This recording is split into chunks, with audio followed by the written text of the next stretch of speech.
When they say they don't make them like they used to, Robert, I think you did, and then some, with this picture. You've made it's a compelling movie that I think appeals to contemporary audiences, but is a real throwback to the kinds of movies they used to make in Hollywood. What was your intention here? This is a true story, I guess, or based on a true story. Yeah, I believe it's based on a true story, loosely based.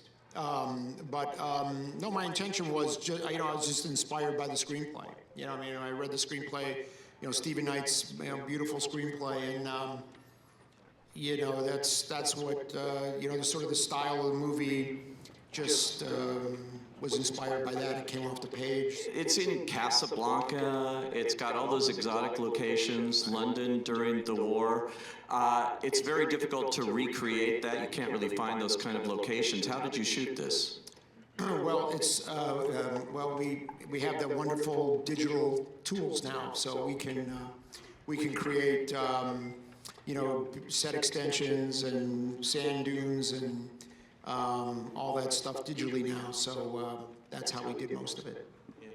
Brad, I love this character, Max. I mean, it must have been just a gift when you got the script and read this, because he's such an interesting guy. What attracted you to the idea here of playing Max in this period of time? Well, originally I met Stephen Knight. We had met a long time ago when I was doing a little zombie movie, and he was telling me this story. That would be World War Z. That would be that one.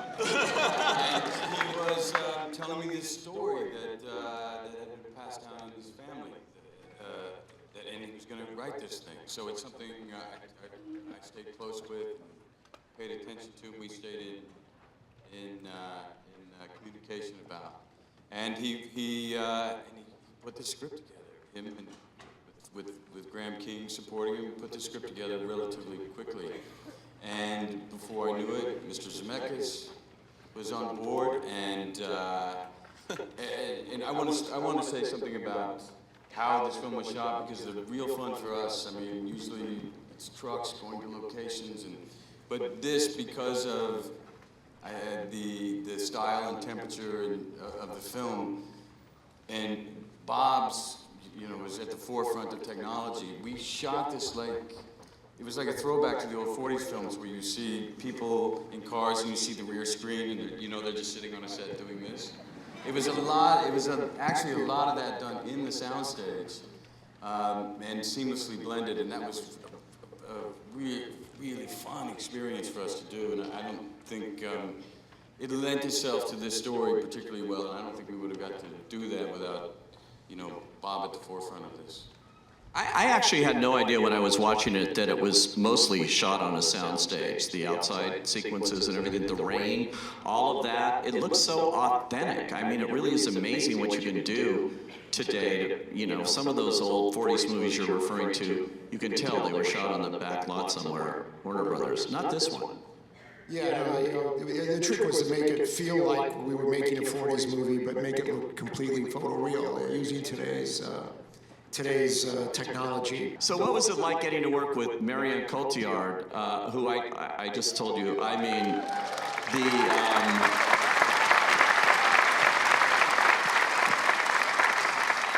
in case you don't know it, the camera loves you, and it's is this a role that you were born to play? I mean, do you feel that this is something that you had to play? I was lucky enough I've been lucky enough to explore many genres, many different universe of directors, and this one is very particular for me because I never had this princess's dreams when I was a kid.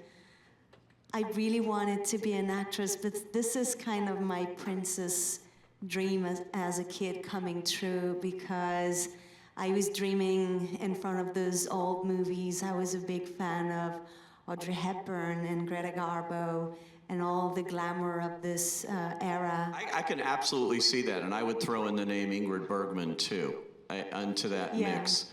There's a scene where you're wearing a hat there that could be Audrey Hepburn, could be Ingrid Bergman. You know, great costume design in this movie. What was it like to get into these kinds of outfits? And we had many fittings for this movie because most of the outfits were made on us. And that was a great joy to go there each time, because to discover what they had with Joanna Johnson, what they had thought about, what they had dreamt about for this character. And so, in a way, for me, it was very, very exciting. yeah, you can applaud the costumes. And while you're at it, applaud the production design, too, because that's pretty damn good, too. And the cinematography, and the editing, and the score.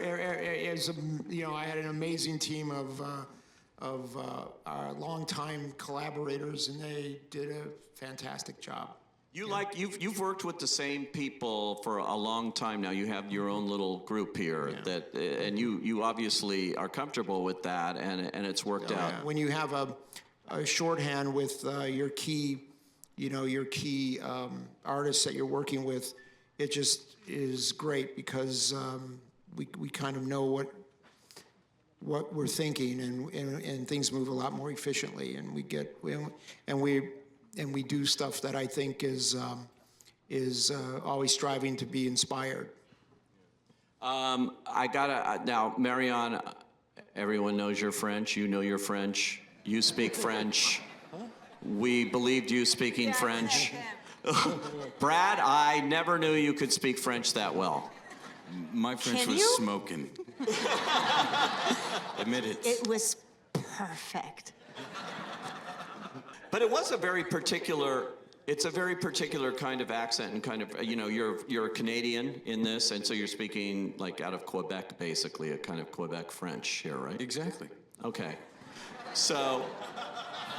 Yes. We had hours of conversation about the specifics of the French accent. It's unbelievable. It's unbelievable how many hours we had talking about that. Because you're working opposite a great French star who's, it's going to be tested here once this gets to France. Yeah, I started on her English.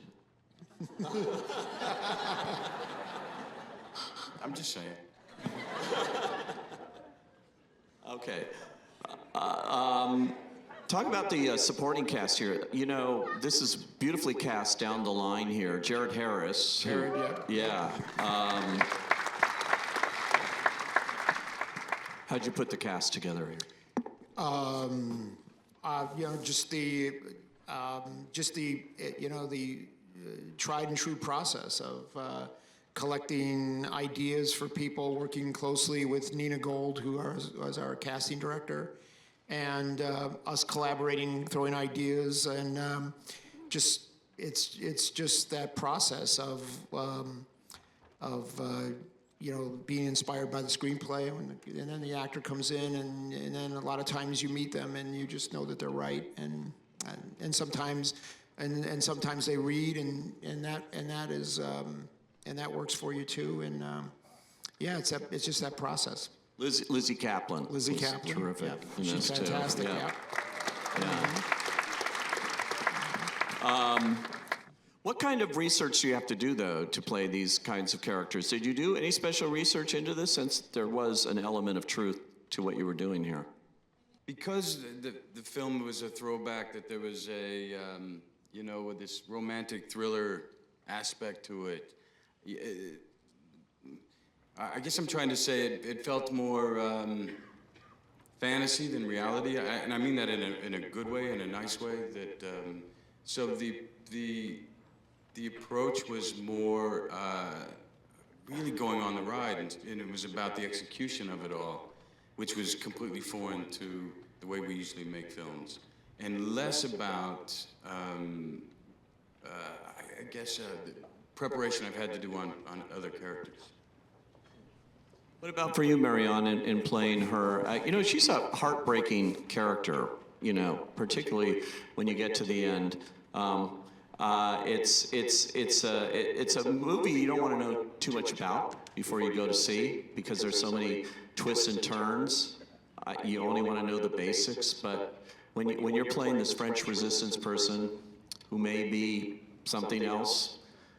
No, I didn't. I mean, I didn't do researches that certain movies require, but I needed to invent her life, everything we don't know about her. You and Brad and the rest of the cast have rehearsal time here. You've got great chemistry. Everybody here is completely believable, and you have great chemistry on screen together. It's a very believable kind of story, the way you're playing it out here. Did you have prep time before Robert started being a slave driver and getting this movie made? Well, yeah, that's really amazing when you have this time. We worked for more than 2 weeks, I think, and it's a great thing because you can, see how the other actor works and just get to know each other. And we had an amazing time with the writer, with Grand King. Steve Knight and Bob talking about the movie, about our feelings, about where we wanted to go. So, and we had dance lessons. Yes, right? Well, it tells a lot about a person. Really? How about the plane? I wanted to ask about the Lysander plane that you had in this. Is that an actual one? Because no, they don't. No, I think there's I think the only flying ones are actually in Canada. But that is a perfect replica that we had designed, and we only actually made one airplane for the whole movie. And the one that Brad is piloting, that's the one that is the replica. And what did you learn to do flying that kind of plane? I fly pretty well, don't I? Yeah, you do. That was good. Any special prep for that? Yeah, special effects.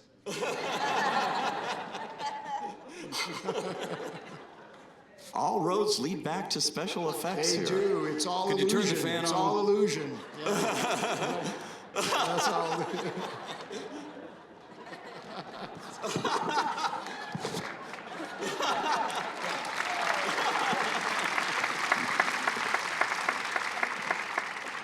Congratulations, guys, on a terrific film.